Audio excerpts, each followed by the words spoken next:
dục ngắt cho trò trẻ lệ trinh ông bị băng khang cát phúm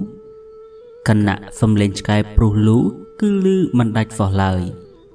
chuốn cõi tê pin nuôn trong mông kra côn tê ban frul hới kế có ban phẩm ra lung lụ frul chia ti bồng phật lục tại bực problem mòn chập rong nghiếu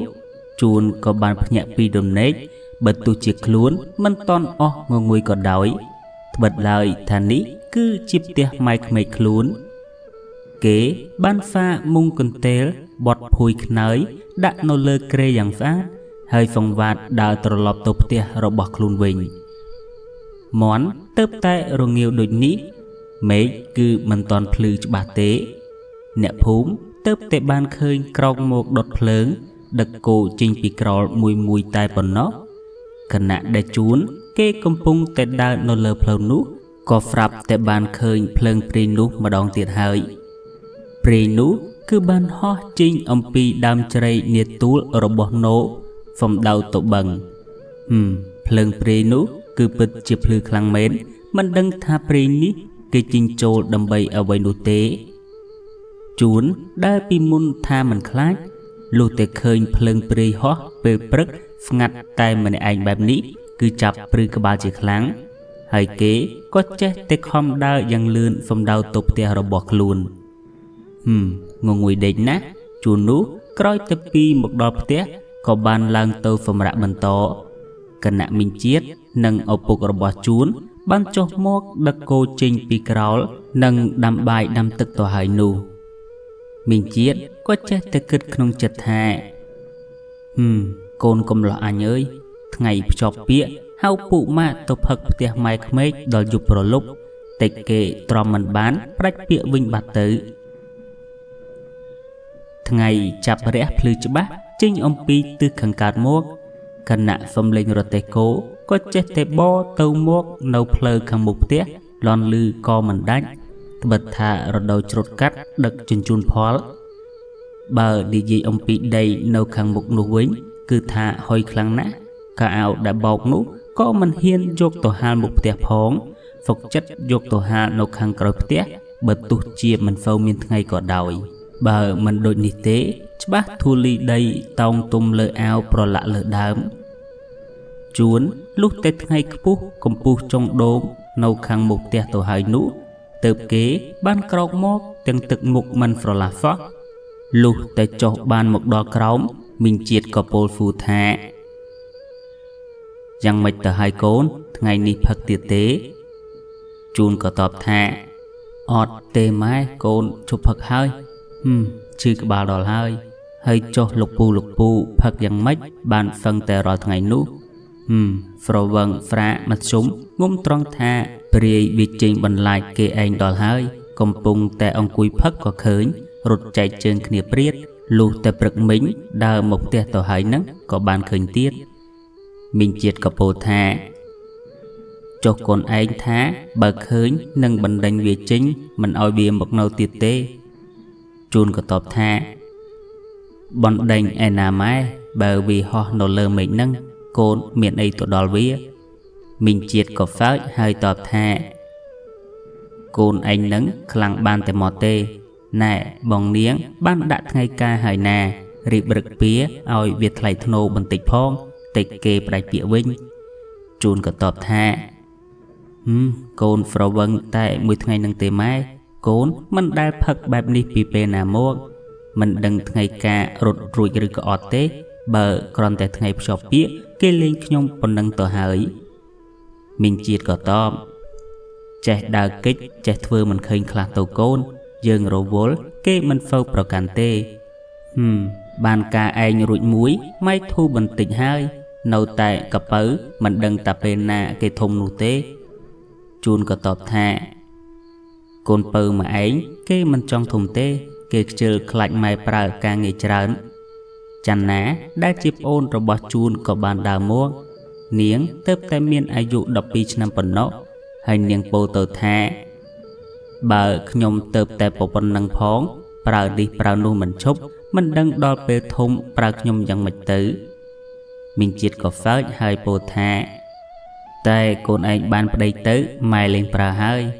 តែយ៉ាងណាកូនឯងនឹងដឹងថាការងារណានឹងត្រូវធ្វើដោយខ្លួនឯងម៉ែឯណាចង់ឲ្យកូនលំបាកនោះតែបើម៉ែមិនប្រើកូនឯងមិននឹងចេះធ្វើមិននឹងអាចមានទម្លាប់ធ្វើការងារទាំងអស់នោះទៅចន្ទនាក៏តបថាការងារទាំងអស់ហ្នឹងកូនចេះហើយក៏ម៉ែនៅតែប្រើដែររួចនាងក៏បានដើរទៅចង្ក្រានបាយដែលមានចានកំពុងតែត្រាំទុកសម្រាប់នាងលាងហើយចន្ទនាក៏បានលាងចានបណ្ដើររអ៊ូបណ្ដើរលឺមកមិនឈប់សោះដោយឃើញថាថ្ងៃបានជះពន្លឺមកល្អខ្លាំងមីងជាតិក៏បានប្រើជូនរៀបចំហាលស្រូវដែលត្រូវទុកពូជនៅឆ្នាំក្រោយដោយប្រាប់ទៅគេថាធ្វើការឲ្យបែកញើសទៅកូននឹងបាត់ឈឺក្បាលហើយជូនក៏មិនចាំយូរឡើយហើយគេក៏បានយកស្បៃយកកន្ទេលមកហាលនៅខាងមុខផ្ទះ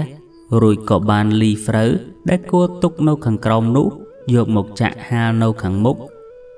កំពុងតែធ្វើការបែកញើសជោគអស់ខ្លួនប្រាណនោះក៏បានឃើញណូបានមកដល់ណូស្មានតែជូនកំពុងតែដេកទេលុះតែឃើញគេកំពុងតែធ្វើការបែបនេះនាងក៏ពោលទៅថាអាយ៉ាស្មានតែបងឯងកំពុងតែដេកទេតាចេះខំធ្វើការបែបនេះបានគូឲ្យស្រឡាញ់ឯណារនាស់វីស្រូវចាំខ្ញុំជួយណូក៏បានឃើញរនាស់វីស្រូវដែលត្រូវបានគេដាក់ក្បែរនឹងដើមដូងខាងមុខផ្ទះហើយនាងក៏បានយកមកជួយអូសស្រូវឲ្យវាស្មើជួនក៏បានពោលថាណូអូនទៅជ្រក់មរុបចោះការងារប៉ុណ្ណេះបងធ្វើតែមួយផ្លេតគឺរួចហើយចិត្តការហើយមកធ្វើការក្រោមថ្ងៃដូចនេះប្រយ័ត្នខ្មៅហ្វ្លីឈុតការមិនស្អាតទៅណូក៏តបថាវាមិនខ្មៅរហូតដូចក្របីទេធ្វើការតែប៉ុណ្ណឹងនោះនាងមិនព្រមមកជ្រក់មលុបទេហើយចេះតែជួយធ្វើការងាររហូតដល់វេកស្រូវបានស្មើអស់ជូននោះដោយឃើញគូដណ្ដឹងខ្លួនខំជួយហត់ដូចនេះគេក៏បានឡើងដើមដូងខាងមុខបន្តដើម្បីបេះផ្លែដូងយកមកឲ្យណូបានផឹកចន្ទនាឃើញដូចនេះក៏ស្រែកទៅថាបងជួនបេះឲ្យខ្ញុំមួយផងបងជូននោះក៏បានបេះទម្លាក់ 3-4 ផ្លែលុះតែមើលគ្រប់គ្នាហើយក៏បានចុះមកវិញដូងបេះថ្មីគឺថាទឹកផ្អែមខ្លាំងណាស់គេបានកាប់យកទៅឲ្យមីងជាតិយកទៅឲ្យឪពុកចែកអ្នកគ្រប់គ្នាបានពិសាត្បិតថាម្នាក់គឺហត់ខ្លាំងណាស់ជូនក៏បានមកអង្គុយជិតនឹងណូហើយនាងក៏ចេះតែពោលថាបងជួនមើលញើសឲ្យជោគខ្លួនទៅងូតទឹកហ្វិនទៅចាំមកអង្គុយជូនក៏តបថាបងហត់ណាស់សុំឈប់បន្តិចហ្វិនបានទេណូក៏តបថាអត់ទេទៅងូតទឹកឲ្យហើយសិនទៅឲ្យវាត្រជាក់សាច់ពេលឈប់ទៅវាស្រួលខ្លួនជូនមិនហ៊ានប្រកែកហើយក៏បានដើរទៅងូតទឹកសម្អាតកាយចន្ទនាដែលជាប្អូននោះចេះតែសើចរួចគេនិយាយថាបងជូននេះខ្លាចចៃណូជាងខ្លាចម៉ែទៅទៀតចៃណូដឹងទេបើម៉ែវិញដឹងតែនិយាយបងជូនមិនបានទេណូក៏តបថាបងប្រុសអូនឯងសំដែងនៅចំពោះមុខចៃតែដឹងចាំមើលការហើយចេះស្ដាប់ប្រពន្ធបែបនេះឬក៏អត់ម៉ែថ្ងៃនឹងបានម្ហូបអីដែរទៅម៉ែមីងជាតិក៏តបថាសល់ម្ហូបពីម្សិលមិញហ្នឹងធ្វើហូបបង្ហើយកូនឯងនៅបាយជាមួយម៉ែមួយពេលសិនទៅថ្ងៃហ្នឹងណូក៏តបថាកូនមកអំបាញ់មិញមិនបានប្រាប់ម៉ែផងមីងជាតិក៏តបមិនអីទេតិចទៀតម៉ែត្រូវទៅនឹងដែរចាំម៉ែប្រាប់ចៃនាងឲ្យចន្ទនាក៏ពោលថាមែនហើយចៃណូចាំល្ងាចចាំទៅវិញថ្ងៃនៅធ្វើទឹកប្រហុកស្វាយហូបជាមួយគ្នាសិនចែផ្លែស្វាយខាងក្រោយគឺល្មមហូបហើយណូក៏សើចហើយពោលថាដូចទំនងដល់ហើយម៉ែចឹងពេលទៅនោះជួយប្រាប់ផងថាកូននៅទីនេះមួយរសៀលសិនហើយអញ្ចឹងអ្នកទាំង3ទាំង4ក៏ចេះតែនិយាយគ្នាយ៉ាងសប្បាយជាទីបំផុតត្បិតថាភ្ជាប់ពាក្យក៏រួចរាល់ហ្វ្រូហ្វ្រែក៏ប្រមូលផលរួចថ្ងៃខ ខែក៏ចេះតែរំលងទៅប៉ុន្មានខែក្រោយមកដល់ក៏ដល់ថ្ងៃជូននឹងណូចូលរោងរៀបការនឹងគ្នាតាមប្រពៃណីមិនខុសអីពីដែនគេនិយាយទេគឺថាគេចាប់ផ្ដើមសប្បាយតាំងតែពីថ្ងៃចូលរោងមកម្លេះតែយ៉ាងណាដែនក៏មិនហ៊ានហៅឬក៏បង្ខំជួនមកឲ្យផឹកជាមួយនឹងខ្លួនដែរត្បិតតែគេដឹងច្បាស់ថាជួនគឺមានភារកិច្ចជាប់ខ្លួនស្រុកភូមិជនបទពេលមានកម្មវិធីដូចនេះគឺថាសប្បាយខ្លាំងណាស់បើថ្ងៃចូលរោងនោះគឺសឹងតែរកមីងពូក្នុងភូមិទាំងអស់មកជួយគ្នាទៅហើយមីងស្រីក៏ចេះតែរៀបចំវិចនំចំណែកឯលោកពូប្រុសក៏រៀបចំធ្វើរោងសម្រាប់ចុងភៅធ្វើមន់ធ្វើទាធ្វើគោធ្វើជ្រូកអ្នកខ្លះជួយរៀបចំគ្រឿងរណ្ដាប់សម្រាប់ពិធីមង្គលការបើសំបីតែក្មេងៗក៏សប្បាយណាស់ដែរពួកគេមកលេងសឹងតែពេញរោងទៅហើយអ្វីដែលសប្បាយមួយទៀតនោះគឺបានរំធុងបាសនិងក្រៅពីនោះគឺបានមើលរឿងពេលដែលគេជប់រំរឿងអ្វីមិនដឹងទេតែពេលគេចាក់រឿងខ្មោចគឺហ្វុំហើយម្នាក់គឺខ្លាច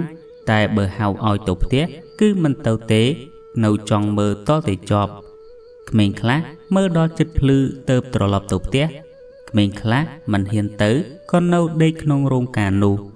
តលតែលោកអាចារ្យមកដាក់ទៅធ្វើដើរមីងមាំងត្រឡប់ទៅផ្ទះខ្លួនវិញសំឡេងភ្លេងការក៏បានឮឲ្យរហឹងពេញទាំងភូមិគណៈសំឡេងសើចក្អាកក្អាយក៏ឮមកមិនដាច់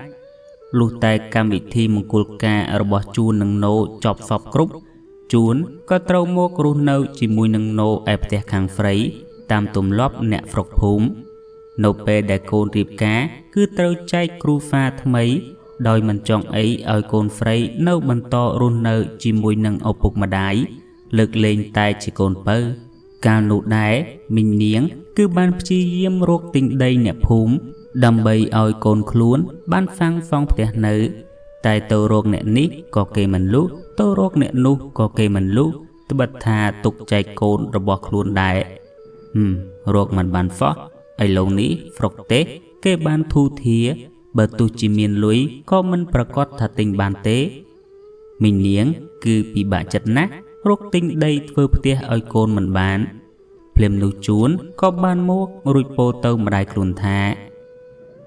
ម៉ែកុំឲ្យពិបាកដីចំការយើងនឹងក៏ធ្វើនៅបានដែរម៉ែមីងនាងក៏តបថាដីនឹងនៅមិនកើតទេកូនបើមានព្រីមានអីមកនៅហើយនឹង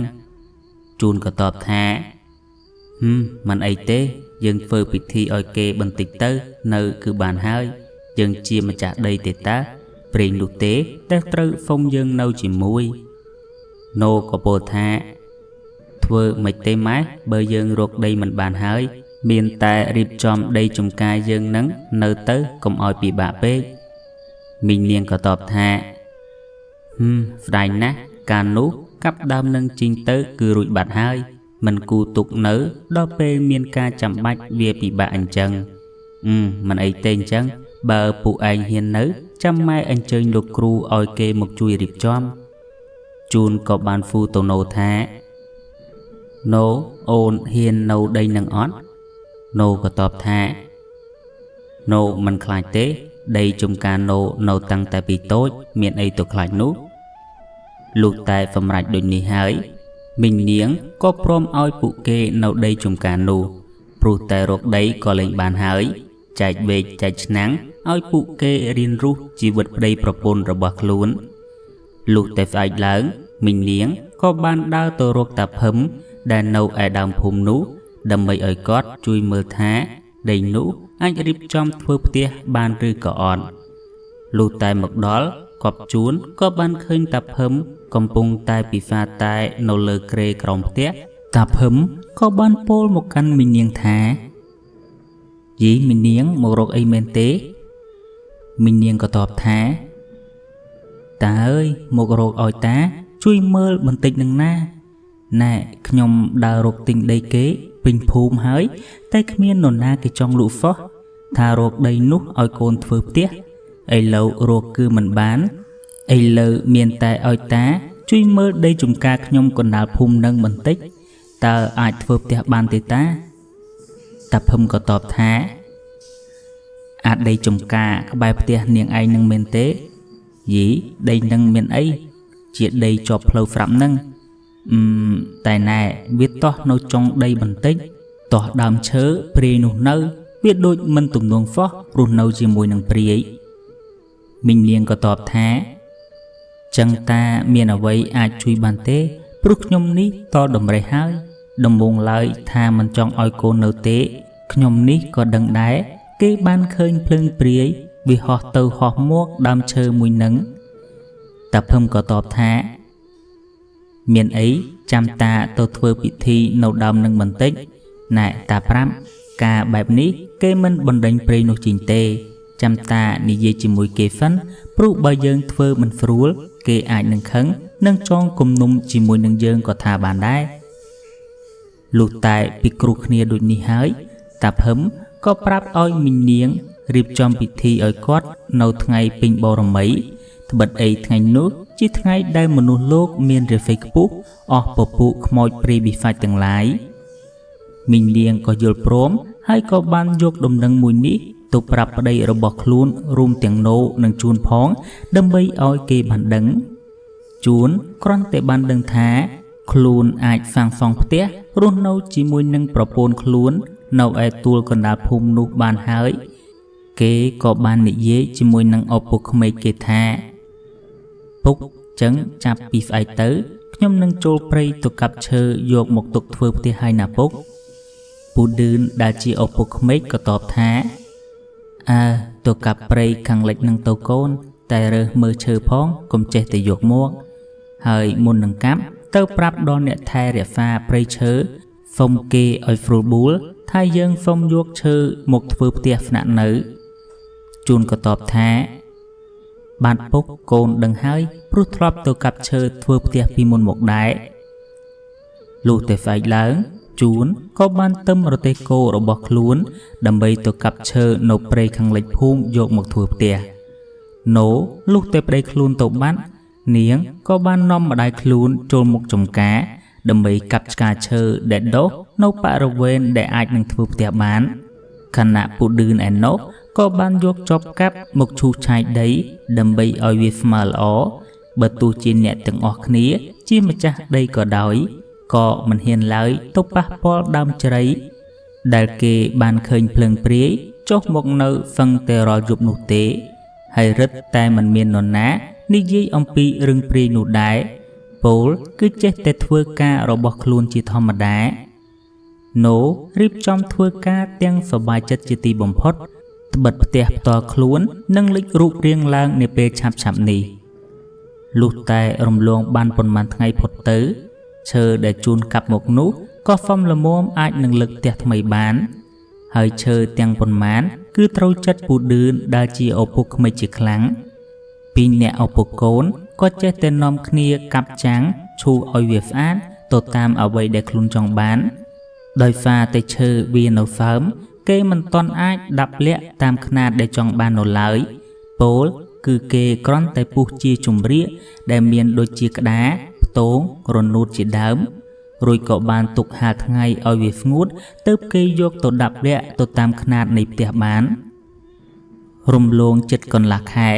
ថ្ងៃខែពេញបូរមីក៏បានមកដល់ពិធីដែលតាភឹមបង្គាប់ឲ្យធ្វើក៏បានរៀបចំតាភឹមមកដល់មិនតន់និយាយអ្វីទាំងអស់ជាមួយនឹងព្រៃនោះត្បិតនេះគឺជាដីដែលមានម្ចាស់ដូចនេះមិនចាំបាច់និយាយអ្វីច្រើនទេធ្វើការអ្វីដែលចាំបាច់ជាមុនសិនសុំទៅនិយាយជាមួយព្រៃនោះជាក្រោយតាភឹមក៏បានបោះបង្គោលសសរផ្ទះដោយផ្អែកទៅលើទីដែលមានសក្តានុពលនិងមានរាសីរួចក៏បានធ្វើពិធីសង្កត់ដីសុំកន្លែងធ្វើផ្ទះថ្មីកម្មវិធីនេះមិនមែនជាកម្មវិធីក្រុងពេលីធ្វើផ្ទះនោះទេតែជាការសង្កត់ដីជាមុនលុះតែដល់ថ្ងៃសង់ទើបគេធ្វើពិធីក្រុងពេលីបន្តពិធីសង្កត់ដីនេះគេធ្វើចំពោះទីកន្លែងណាដែលពុំធ្លាប់ធ្វើឬក៏សាងសង់អ្វីពីមុនមកត្បិតគេជឿថាទីនោះអាចនឹងមានព្រលឹងខ្មោចបិសាចណាមួយស្នាក់នៅ ដូចនេះគេត្រូវសង្កត់វាកុំឲ្យមកនៅទីនេះទៀតលុះតែកម្មវិធីនោះត្រូវបានធ្វើជាប់ហើយតាភឹមក៏បានបង្គាប់ឲ្យយកមាន់ស្ងោមួយក្បាលទៀនធូបយកមកឲ្យគាត់ហើយឲ្យជួននឹងណូទៅតាមគាត់ទៅដើមជ្រៃខាងក្រោយនោះលុះតែមកដល់តាភឹមក៏បានដុតទៀនធូបដាក់មាន់ស្ងោនៅខាងក្រោមដើមនោះរួចគាត់ចាប់សូត្រគាថាមួយសន្ទុះទៅនិយាយមកថាណែនាងព្រាយអើយម្ចាស់គេបានដឹងហើយថានាងមកនៅដើមឈើរបស់គេនេះពីមុនគេមិនថាអីទេត្បិតវាជាដីចំការតែឥឡូវគេត្រូវការដើម្បីសាងសង់ផ្ទះដូចនេះគេសុំឲ្យនាងទៅរកទីណាផ្សេងពីដើមនេះចុះព្រោះមនុស្សនិងព្រាយមិនអាចនៅជាមួយគ្នាបានទេភ្លាមនោះសំលេងគេនិយាយតបនឹងតាភឹមវិញដោយមានតែតាភឹមម្នាក់ទេដែលអាចស្ដាប់ឮគេនោះថាខ្ញុំសូមនៅទីនេះហើយតាខ្ញុំមកនៅបានយូរខែថ្ងៃដែរហើយខ្ញុំស្រឡាញ់ទីនេះណាស់តាភឹមក៏តបថានៅមិនកើតទេនាងអើយដីនេះជាដីដែលមានម្ចាស់បើនាងមកសុំគេក៏គេមិនឲ្យនៅដែរនាងព្រាយនោះក៏តបថាខ្ញុំសូមនៅទីនេះហើយតាខ្ញុំមិនទៅនៅទីណាទៀតទេតាភឹមក៏តបវិញយីនៅជាមួយគ្នាយ៉ាងម៉េចនឹងបានបើនាងព្រាយឯងទៅណាមកណាភ្លើងភ្លឺពេញទាំងភូមិនឹងគេយ៉ាងម៉េចនឹងហ៊ាននៅទៅនាងព្រាយក៏តបថាអញ្ចឹងខ្ញុំសន្យាថាទៅណាមកណានឹងមិនឲ្យឃើញភ្លើងខ្ញុំទៀតនោះទេខ្ញុំនឹងមិនឲ្យម្ចាស់ផ្ទះបានឃើញខ្ញុំឡើយសូមគុំតែប៉ះពាល់ដល់ជំរក់ខ្ញុំទៅបានហើយតែបើចង់ឲ្យខ្ញុំចេញគឺខ្ញុំមិនព្រមឡើយតាភឹមក៏ស៊ូទៅណូថាណូចៅឥឡូវគេសុំនៅទីនេះហើយគេថានឹងមិនឲ្យចៅបានឃើញគេទៀតនោះទេតើចៅព្រមទេតែគេថាគុំតែប៉ះពាល់ដល់ជំរក់គេឲ្យសោះណូក៏តបថាបើគាត់និយាយបែបនេះទៅហើយខ្ញុំមិនថាអីទេតាតែត្រង់ថាកុំឲ្យប៉ះពាល់ដើមជ្រៃនេះប្រហែលជាពិបាកបន្តិចហើយត្បិតខ្ញុំជាម្ចាស់ពេលខ្លះត្រូវកាប់ឆ្កាដើម្បីកុំឲ្យវាដកគ្រាប់ផលដំណាំរបស់ខ្ញុំព្រាយនោះគេក៏តបថាមិនអីទេសូមតែគុំកាប់ដើមនេះចោលទៅគឺបានហើយលុះតែនិយាយយល់គ្នាហើយក៏សម្រេចតាមនឹងទៅចាប់ពីថ្ងៃនោះទៅគេមិនដែលបានឃើញភ្លើងព្រាយនោះហោះចេញចូលមកទីនេះទៀតទេហើយមិនយូរប៉ុន្មានថ្ងៃដែលចាប់សាងសង់ផ្ទះក៏បានមកដល់ដោយសារតែខែនេះជាខែទឹកដំឡើងដូចនេះអ្នកភូមិគឺបានរួចណៃពីការធ្វើស្រែចម្ការ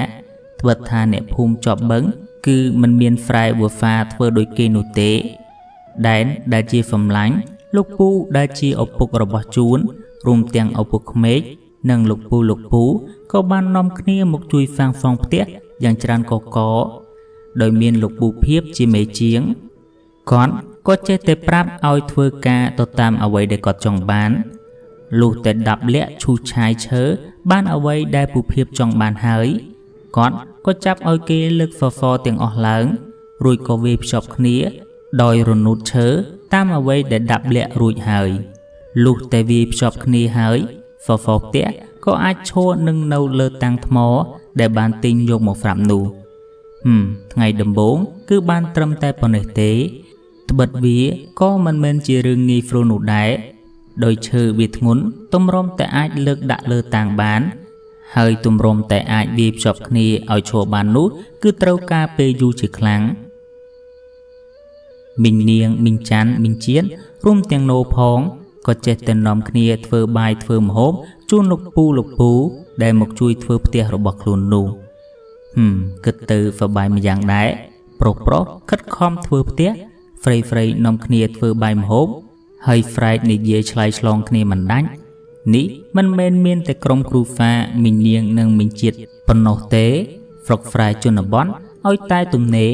លោកពូអ្នកមីងដែលមានផ្ទះក្បែរគ្នាក៏បានមកអង្គុយជជែកគ្នាមើលគេសាងសង់ផ្ទះនេះផងដែរយូរម្ដងគេបានឮសំឡេងសើចកាកអាយដោយពូគាត់និយាយចំអន់គ្នាសំឡេងកាប់ដំក្បាលដេកគោលក៏ចេះតែលាន់ឮកងរំពងពេញទាំងភូមិពិតជាសប្បាយណាស់សម្រាប់ម្ចាស់ផ្ទះដូចជាណូនិងជួនត្បិតថាផ្ទះរបស់ខ្លួន លេចរូបរាងម្ដងបន្តិចបើទោះជាមនុស្សមកជួយកិច្ចការសាងសង់ផ្ទះនេះច្រើនយ៉ាងណាក៏ដោយគេក៏បានឃើញមិនមាននរណាម្នាក់ហ៊ានមកបំពេញដូចជាបត់ដៃបត់ជើងក្បែរនឹងដើមជ្រៃនោះទេបើទោះជាពេលខ្លះលោកពូស្រវឹងក៏ដោយម្នាក់ហ្វុតតែដឹងហ្វុតតែឮហើយថាដើមជ្រៃនោះគឺមានព្រាយគេរស់នៅលុះតែជាងមួយខែក្រោយមកផ្ទះរបស់ជួនក៏បានធ្វើរួចរាល់ផ្ទះនោះគឺសង់ខ្ពស់ផុតពីដីដែលមានជញ្ជាំងធ្វើអំពីក្តារឈើដែលខ្លួនបានទៅកាប់យកមកពុះជ្រៀកជាបន្ទះហើយដំបូលនោះក៏បានប្រក់អំពីគ្រឿងខ្មែរស្រកាត្រីយ៉ាងស្រស់ស្អាតជាទីបំផុតអ្នកភូមិដើរកាត់នរណាក៏ស្រឡាញ់មុតផ្ទះរបស់ជួនដែរជាធម្មតាទេផ្ទះធ្វើថ្មីរឿងអីថាមិនស្អាតនោះសំតែជាងផ្ទះជាពូរបស់ខ្លួនទៀតដឹងតែលេងម៉ូតតតែបានស្អាតបែបនេះហើយមិនទុកយូរឡើយក្រោយតែពីសាងសង់ផ្ទះហើយក៏ចាប់ដាក់ថ្ងៃឡើងផ្ទះយកតែម្ដងត្បិតកុំឲ្យមានរឿងច្រើនបន្តទៀតថ្ងៃនៃពិធីឡើងផ្ទះរបស់ជួនក៏បានមកដល់ដែនសម័យទៀតហើយមួយឆ្នាំនេះគឺសម័យរកពេលកាត់ទុកគ្មានស្រូវក៏លក់បានថ្លៃចំណែកឯកម្មវិធីក៏មានមិនឈប់តែបើមែនទេទៅដែនសបាយតាំងតែពីថ្ងៃចាប់សាងសង់ផ្ទះមកម្លេះតាភឹមក៏បានមកជួយធ្វើជាអាចារ្យក្នុងពិធីពិសេសរបស់ជួននឹងណូគាត់ក៏ចេះតែធ្វើពិធីដាក់សីមាផ្ទះនេះយ៉ាងណាកុំឲ្យមានខ្មោចព្រាយបិសាចអាចចូលមកក្នុងផ្ទះបានផ្ទះនេះប្រហែសមិនបានទេ